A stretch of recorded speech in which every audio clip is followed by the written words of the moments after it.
ஹalleluya good morning. புதிய வருஷத்துல கூட இன்னும் லேட்டா எழுந்திருக்கிறீங்களா? வாங்க, சரி 7 மணி ஆயிடுச்சு இல்லையா? தேவனுடைய வசனத்தை தியானிப்போம். ஒரு நிபந்தனை செய்தோம் இல்லையா? ஆண்டவருடைய வசனம் படிக்காம, அவருடைய வசனத்தை கேட்காம, அவரோடு பேசாமல் இந்த வருஷத்திலே வேற எந்த வேலையும் நான் செய்ய மாட்டேன்னு இப்படி செய்து பாருங்க. அவன் செய்வது எல்லாம் வாய்க்கும் என்பது நீங்களே உங்க வாழ்க்கையின் அனுபவத்துல தெரிஞ்சுப்பீங்க. வாங்க, ஒரு சிறிய ஜெபம். பரிசுத்தரே, உமக்கு நன்றி ஆண்டவரே. இந்த புதிய வருஷத்துல எங்களை பிரவேசிக்க செய்து இந்த 2வது நாளில் எங்களை நடத்தி இருக்கிறீங்களா ஆண்டவரே? ஒவ்வொரு நாளையும் ஆண்டவரே நீர் நன்மை நாள் முடிசூட்டி இந்த வருஷத்திலிருந்து, இந்த நன்மையின் கிரீடத்திலிருந்து ஒவ்வொரு நாட்களையும், ஒவ்வொரு மணி நேரத்தையும், ஒவ்வொரு நிமிஷத்தையும், நொடியையும் ஆண்டவரே எங்களுக்கு இந்த வருஷம் என்னும் கிரீடத்தில் நீர் வைத்ததற்காக நன்றி ஆண்டவரே. ஒவ்வொரு நிமிஷத்தையும் பிரயோஜனப்படுத்த எங்களுக்கு உதவி செய்யுங்கப்பா. கிறிஸ்துவின் நாமத்திலே ஜெபிக்கிறோம் பிதாவே, ஆமென். தேவனுக்கு ஸ்தோத்திரம். சரி, இன்றைக்கு எத்தனை பேர் இந்த புதிய வருஷத்துல பிரவேசித்து சந்தோஷமா முன்னேறிட்டு இருக்கீங்க? உலகம் நல்லா இல்லைங்க. புதிய வருஷம் தொடங்குச்சுன்னு நம்ம எவ்வளவு சந்தோஷமா இருக்கோம். ஆனா உலகம் முழுவதும் எத்தனை காரியங்கள் நடக்குதோ தெரியுமா? நியூ இயர் அன்றைக்கே கூட செலிப்ரேஷன்ஸ்லயே ஃபயர் ஒர்க்ஸ் ஆக்சிடென்ட்ல சிலர் இறந்துட்டாங்க. எத்தனை ஆக்சிடென்ட்ஸ் நடந்தது தெரியுமா? அநேகர் பலவிதமான பிரச்சனைகள்ல சிக்கி உயிரிழந்திருக்கிறாங்க. எத்தனையோ பேர் மோசமான சூழ்நிலைகளை சந்திச்சு பயத்தோடு கூட இருக்கிறாங்க.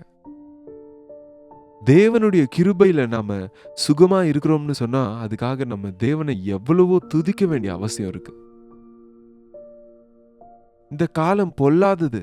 ஆகவே உங்கள் நேரத்தை வீணாக்காமல் அதை பிரயோஜனப்படுத்தும்படி ஆண்டவருடைய வசனம் நமக்கு சொல்லுது. இந்த புதிய வருஷத்துல ஒரு புதுமையான உடன்படிக்கையோடு நிர்ணயித்து நாம தேவனுக்காக வாழணும்னு சொல்லி நாம தீர்மானம் செய்யணும். தீர்மானம் செய்தீங்களா இல்லையா? இன்னும் எங்க சர்ச்லயோ 31st night early morning 1 o'clock புதிய வருஷத்துல பிரவேசித்த உடனே ஒவ்வொருவரும் தீர்மானங்களை செய்து கொண்டோம். தேவனுடைய சித்தத்தின்படி நாங்க வாழ்வோம், அவருக்கு இஷ்டமானபடி நாங்க இருப்போம் என்று நீங்களும் செய்துதான் இருப்பீங்க. ஆனா அதுக்குள்ளேயே 2வது 3வது நாள் வரதுக்குள்ளேயே சிலர் ஒரு விதமாக அலட்சியம் ஆயிடுவாங்க. பாருங்க, எந்த நாளுக்கு அந்த நாள் தேவனோடு உறவாடுவது நமக்கு மிகவும் முக்கியமான ஒன்று. புதிய வருஷம் வந்ததுன்ற சந்தோஷத்தோட திருப்தி அடைஞ்சிடக்கூடாதுங்க. புதிய வாழ்க்கையை நாம் பெற்றுக்கொண்டோமா? கிறிஸ்துவுக்குள்ளே வந்திருக்கிற ஒருவன் புதிய மனிதனா இருக்கிறான். அவருடைய இரத்தத்துல கழுவப்பட்ட பின்பு நம்ம சுத்தமானவர்களாகவும் பரிசுத்தமாகவும். உங்கள் பாவங்கள் இரத்தாம்பரத்தை போல சிவப்பா இருந்தாலும் அது பனியை போல வெண்மையாகும் என்று ஆண்டவர் சொல்லியிருக்கிறதுனாலே பழைய பாவங்களை நாம மீண்டும் நினைக்க தேவையில்லாமல், அந்த பழைய பலவீனங்களையும் மீண்டும் நினைக்க தேவையில்லாமல் கிறிஸ்துவின் இரத்தத்தினால கழுவப்பட்டு சுத்த இருதயத்தோட முன் செல்ல வேண்டும். 2 கொரிந்தியர் 5ஆம் அதிகாரம் 17வது வசனத்திலே, இப்படி இருக்க ஒருவன் கிறிஸ்துவுக்குள் இருந்தால் புது சிருஷ்டியா இருக்கிறான். பழையவைகள் ஒழிந்தன, இதோ எல்லாம் புதிதாயின. ஒருவன் கிறிஸ்துவுக்குள் இருந்தானால் அவன் புது சிருஷ்டி, ஒரு புதிய சிருஷ்டி. பழையவைகள் ஒழிந்தன, எல்லாமே புதிதாயின. அந்த புதுமையை, அந்த ஃப்ரெஷ்னஸ, அந்த வித்தியாசத்தை உங்க வாழ்க்கையில் அனுபவிக்கிறீங்களா? இயேசு கிறிஸ்துவை நம்முடைய இரட்சகராக ஏற்றுக்கொண்ட பிறகு நமக்கு புதிய இருதயத்தை தருவேன் என்று சொன்னார். புதிய சுபாவத்தை உங்களுக்கு கொடுப்பேன் என்று ஆண்டவர் சொல்லுகிறார். அந்த பழைய கெட்ட இருதயம், பழைய ஆலோசனைகள், அந்த பழைய பாவங்கள், கெட்டுப்போன, செயலிழந்து போன, மோசமான கொடூரமான வியாதியுடைய அந்த பாவ இருதயத்திலிருந்து நம்மை விடுதலையாக்கி புதிய இருதயத்தை ஆண்டவர் தருவேன்னு சொல்றார். இருதயத்துல தாங்க நம்ம எடுக்கிற தீர்மானங்களும் நிர்ணயங்களும் எல்லாம் நடப்பது. அங்கதான் மையம். நம்முடைய இருதயத்துல நம்ம எப்படி இருக்கிறோமோ அதுதான் நம்முடைய உண்மை நிலை. நம்ம இருதயம் சரியா இருந்தா நம்ம வாழ்க்கை சரியா இருக்கும். மேல மேல சரி பண்ண நினைக்கிறோமே தவிர இருதயத்தை சரி செய்தா எல்லாமே சரியா இருக்கும். அநேகருடைய வாழ்க்கையில இருதயத்துக்கு சம்பந்தப்பட்ட பக்தியை அனுசரிப்பது இல்லைங்க. ஒரு முறை சாது சுந்தர் சிங் என்ற ஊழியக்காரர் ஹிமாலயாஸ்ல டிராவல் பண்ணும்போது அங்கே ஒரு நபர் தன்னுடைய ஒரு கையை உயர்த்தி வச்சுட்டு தியானத்துல இருந்தாராம். அந்த கை ரத்த ஓட்டம் இல்லாம உலர்ந்து போயிருக்கு. சுந்தர் சிங் அவரிடத்துல போய், ஐயா, இந்த கையே உலர்ந்து போயிருக்குங்க, இதை ஏன் தண்டிக்கிறீங்கன்னு அவரிடத்துல கேட்டா, இந்த கை நல்லது இல்ல, இந்த கை அநேகருக்கு தீமை செய்தது, இது அநேகரை கஷ்டப்படுத்தினது, நிறைய தவறுகள் செய்திருக்கு, அதனாலதான் இந்த கையை நான் தண்டிக்கிறேன்னு சொன்னாரு. அதற்கு சுந்தர் சிங் சொன்னார், இல்லங்க, கை கெட்டதுன்னு சொல்றது இல்லங்க, இருதயம் கெட்டதா இருக்கு. இருதயம் சரியா இருந்தா உங்க அவயவங்கள் எல்லாம் சரியா இருக்கும், உங்க நடக்கையெல்லாம் நல்லா இருக்கும். நமக்கு, அதாவது மனிதனுக்கு கேடுள்ள மாறுபாடான இருதயம் இருக்குன்னு பைபிள் சொல்லுதுங்க. நம்முடைய இருதயத்தை குணப்படுத்துவதற்கு தான் இயேசு ஆண்டவர் இந்த உலகத்துக்கு வந்தாரு. என் மகனே, உன்னுடைய இருதயத்தை எனக்கு தான், அதுக்கு தான் அவர் சொல்றாரு. இயேசு கிறிஸ்துவை நீங்க ஏற்றுக்கொள்ளுங்க உங்க இருதயத்திற்குள்ள என்று சொல்லிக்கிட்டு இருந்தா அவருக்கு ரொம்ப கோபம் வந்துருச்சான். இயேசு கிறிஸ்துவ பற்றி என்னிடத்துல பேசாத. அது இல்லைங்க, நான் சொல்றத கொஞ்சம் கேளுங்க. எனக்கு கோபம் வருது, சொல்லாதன்னு சொல்றேன் இல்லையா? அப்படி இல்லைங்க என்று சொல்லி அவர் மெல்லமாக தாழ்மையாக சுந்தர் சிங் சொல்ல முயற்சித்தாலும் அவருக்கு கோபம் வந்து அந்த 2வது கையினால சுந்தர் சிங்க கன்னத்திலே அரைஞ்சிட்டாராம். அதற்கு சுந்தர் சிங் வருத்தப்படாம அந்த கன்னத்தை துடைத்து கொண்டு, ஐயா, அந்த கை கெட்டதுன்னு சொன்னீங்க, அப்ப இந்த கையின் நிலைமை என்ன? அவ்வளவுதான்ல, இந்த கையையும் தண்டிச்சு கொள்வீங்களா? ஒருவேளை 2 கைக்கும் தண்டனை கொடுத்து பின்பு கோபம் வந்தா ஒருவேளை காலை தூக்குவீங்களோ? என்னங்க, நான் ஒரு முறை ஒரு குஷ்டரோகி கைகளையும் கால்களையும் அந்த சாப்பிட்டுச்சு. முழங்கால இருந்து துடையிலிருந்து கூட இல்லாம தான் அவர் இருக்கிறாரு. அவருடைய மனைவி நினைக்கிறேன், அவங்களும் குஷ்டரோகி தான். அவரை ஒரு வண்டியில உட்கார வைத்து தள்ளிட்டு போறாங்க. அந்த கை கால் இல்லாத குஷ்டரோகி கணவனுக்கு அந்த மனைவி மேல கோபம் வந்துச்சு. கோவத்துல எப்படி துள்ளி குதிக்கிறாரோ தெரியுமா அவர்? அவங்க தான் நடத்துறாங்க, அவங்க தான் தள்ளி கொண்டு வராங்க. ஆனா கோவத்துல தனக்கு வாய்க்கு வந்தபடி அவங்கள திட்டிட்டு இருக்காரு. இருதயம் சரியானதான் நம்ம அவயவங்கள் சரியாகும். உன் இருதயம் தேவனோடு சரியா இருக்கும்போது உன் நடவடிக்கையும் சரியா இருக்கும். இருதயத்தின் நிறைவுனாலதான் வாய் பேசும். நம்முடைய இருதயத்தை வசனத்தினால நிரப்புனா நம் வார்த்தைகள் எல்லாம் தேவனுடைய வார்த்தைகளால் நிறைந்திருக்கும். வசனத்தின் சாரத்தை உடையதா இருக்கும். இன்றைக்கு புதிய வருஷம் வந்திருக்கு, ஆனா உங்க இருதயம் மாறி இருக்கா? இப்படி இருக்க, ஒருவன் கிறிஸ்துவுக்குள் இருந்தால் புது சிருஷ்டியா இருக்கிறான், பழையவைகள் ஒழிந்து போயின, எல்லாம் புதிதாயின. ஆமா, நீங்க எப்பயாவது ஒரு கம்பளிப்பூச்சியை பார்த்திருக்கீங்களா? பார்க்க ரொம்ப அசிங்கமா இருக்கும். சாம்பல் நிறத்துல இருக்கும், முட்களால் நிறைந்திருக்கும். முருங்கை மரத்தின் மேல அங்க இங்க இருக்கும். யாரும் அதை விரும்ப மாட்டாங்க. ஆனா அதே கம்பளிப்பூச்சி தனக்கு ஒரு கூட்டை கட்டிக்கொண்டு சில நாட்கள் அதிலே தன்னை மூடிக்கொண்டு காத்திருக்கும் போது, கஷ்டப்படும் போது, முயற்சி செய்யும் போது அந்த கம்பளிப்பூச்சியிலிருந்து என்ன வருமோ தெரியுமா? பட்டர்ஃப்ளை, வண்ணத்து பூச்சின்னு சொல்லுவோம் நம்ம. பட்டர்ஃப்ளை பார்த்திருக்கீங்களா?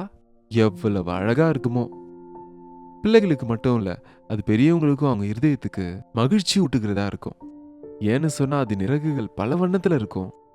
அது அழகா பறந்து கொண்டு இருக்கும். பார்க்கவே அழகா இருக்கும். இதே கம்பளி பூச்சி வண்ணத்து பூச்சியாக அது மாறினதுன்னு சொன்னா நம்புவீங்களா? அது எப்படி முடியுங்க? அது சாம்பல் நிறமும் அது முட்கள் பார்க்க அருவருப்பாக இருக்கும்.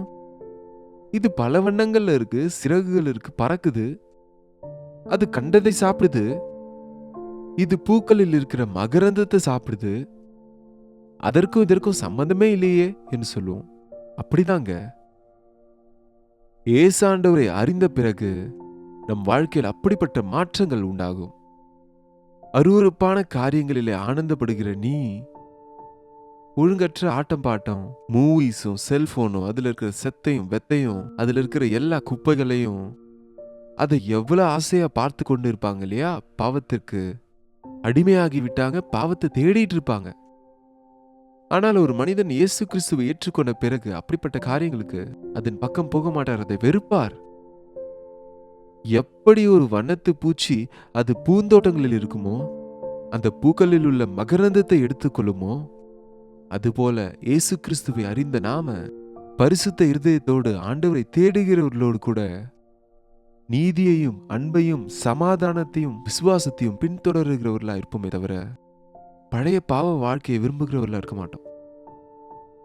தேவனுடைய வார்த்தையில் இருக்கிற மகரந்தத்தை தாவீது சொன்னார், ஆண்டவரே உம்முடைய வார்த்தைகள் என்னுடைய வாய்க்கு தேனை போல் இருக்கிறது, எவ்வளவு இனிமையாக இருக்கிறது. தேவனிடத்தில் ஆனந்தப்படுறவங்களா இருப்போம், அவருடைய வசனத்துல ஆனந்தப்படுறவங்களா இருப்போம். நாம அருவருப்பான இடங்களுக்கு போக மாட்டோம். குடிக்கிற இடங்களுக்கு, விபச்சார இடங்களுக்கு, அசுத்த இடங்களுக்கு, இருள் நிறைந்த இடத்துல வாசம் பண்ணுகிறவங்களா இருக்க மாட்டோம். ஆனால் தேவனை மகிமைப்படுத்துகிற பரிசுத்தமான தேவாலயமாகவும் தேவனுடைய சாட்சிகளாகவும் தேவனை மகிமைப்படுத்துகிறவர்களாகவும் நாம இருப்போம். எப்படி ஒரு கம்பளி பூச்சி ஒரு வண்ணத்து பூச்சியாக மாறுகிற போது அதனுடைய சுபாவமும் அதன் நடவடிக்கையும் அதனுடைய உணவும் அதனுடைய சுற்றுச்சூழலும் மாறினது போல ஒரு நிஜமான கிறிஸ்தவன் கிறிஸ்துவை அறிந்த பிறகு தன்னுடைய வாழ்க்கையில ஒரு பெரிய மாற்றத்தை காண்பான். நீங்கள் அந்த மாற்றத்தை இந்த புதிய வருஷத்துல இந்த 2 நாட்கள்ல பார்க்க முடிந்ததா? அதாங்க 2 நாள்ல, இதோ இந்த 3வது நாளுக்குள்ள நாம வந்துட்டோம். என்னங்க, எத்தனை பேர் உண்மையாகவே கடந்த 2 நாட்களாக தேவன் செய்த மாற்றத்தை உங்க வாழ்க்கையில பார்க்க முடிகிறது? திரும்பவும் எப்பவும் போல 1ஆம் தேதி செய்த தீர்மானங்கள் எல்லாம், 1ஆம் தேதி இருந்த பக்தியும் அந்த வைராக்கியமும் அப்பவே குளிர்ந்து போயிடுச்சா? அநேகருடைய விசுவாச வாழ்க்கை ஏதோ நாய் வால் வளைவு என்பது போல, அந்த நாயினுடைய வாலை ஸ்ட்ரெயிட் செய்யலான்னு ஒரு மனிதர் அதற்கு நிறைய பிசியோதெரபி செய்தாராம். என்ன செய்தாலும் அது திரும்ப அதே மாதிரி வளைந்துதான் போகுது.